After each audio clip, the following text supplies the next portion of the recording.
ശുദ്ധീകരിച്ചെടുക്കാൻ ജലശുദ്ധീകരണശാല വളരെ പ്രധാനമാണ്. ഒരു ജലശുദ്ധീകരണശാല പ്രവർത്തനം എന്തൊക്കെയാണ് വെച്ചാൽ കുളത്തിലെ വെള്ളം പമ്പ് ചെയ്ത് സ്ക്രീനിംഗ് ടാങ്കിൽ കടത്തിയിട്ടുണ്ട്. സ്ക്രീനിംഗ് ടാങ്കിൽ ഒരു സ്ക്രീനുണ്ട്.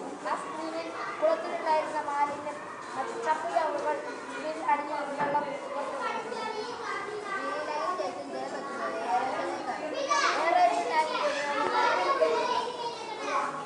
വായുടെ അളവ് കൂട്ടാനാണ്.